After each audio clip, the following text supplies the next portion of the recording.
അപ്പോൾ ഈ കാണുന്ന ചിത്രത്തിൽ കാണുന്ന ഫ്ലവർ എന്ന് പറയുന്നത് കാക്കപ്പൂ എന്ന് പറയുന്ന ചെടിയാണ് അല്ലേ. നമ്മൾ ഓണത്തിനൊക്കെ ഉപയോഗിക്കുന്ന ഈ ഒരു ചെടി സ്ക്രോഫുലാരിയേസിയ ഫാമിലിയിൽ വരുന്നതാണ്. അപ്പോൾ ഇതിന്റെ സയന്റിഫിക് നെയിം എന്ന് പറയുന്നത് വിസ്ബോൺ ഫ്ലവർ എന്ന് നമ്മൾ കോമൺ ആയിട്ട് പറയും. സയന്റിഫിക്കലി നമ്മൾ പറയുന്നത് ടൊറീനിയ ഫോർണിയറി എന്നാണ്. ഇതാണ് ഒരു ഫ്ലവർ. ഈ ഒരു ഫ്ലവറിന്റെ ഉള്ളിൽ നോക്കിക്കഴിഞ്ഞാൽ കണ്ടോ, ഇവിടെ കണ്ടോ ഈ ഒരു ഫ്യൂസ് ചെയ്തേക്കുന്ന സ്ട്രക്ചർ, അത് സ്റ്റേമൻ ആണ്.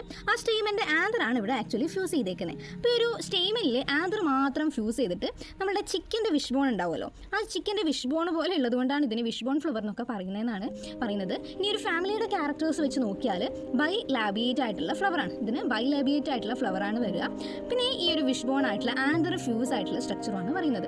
ഇനി ഇതിൻ്റെ ഒരു സ്റ്റെം നമ്മൾ എടുക്കുകയാണെങ്കിൽ സ്റ്റെമ്മിൻ്റെ ഷേപ്പ് നമ്മുടെ ലാമിനേസിയ തുമ്പയുടെ ഫാമിലിയൊക്കെ വരുന്ന പോലെ ഈ ഒരു സ്റ്റെമ്മിൻ്റെ ഷേപ്പ് റെക്ടാങ്കുലർ ആയിട്ടുള്ള സ്റ്റെം ആയിരിക്കും. ഓക്കെ, അത് ഈ ഒരു സ്ക്രോഫുലാരിയേസിയ ഫാമിലിയുടെ ഒരു ഇമ്പോർട്ടൻറ്റ് ക്യാരക്ടേഴ്സ് ആണ്. ഇനി ഈ ഒരു ലീഫിൻ്റെ അറേഞ്ച്മെൻറ്റ് നോക്കി ഓപ്പോസിറ്റ് ആയിട്ടുള്ള ലീവ്സ് ആയിരിക്കും വലിയ കാണുന്നുണ്ടായിരിക്കാം. ഇത് ഇവരുടെ മുട്ടാണ് കേട്ടോ, മുട്ട വിരിഞ്ഞ് കുറേ സീഡ്സ് ആക്കാൻ വേണ്ടിയിട്ടുള്ളതാണ്. അപ്പോൾ മെയിൻലി ഇവ കാണുന്നത് പർപ്പിൾ കളറിലും ഇതേപോലെ ഒരു വയലറ്റ് കളറുമാണ്. ഇതാണ് പർപ്പിൾ കളറുള്ള ഫ്ലവർ.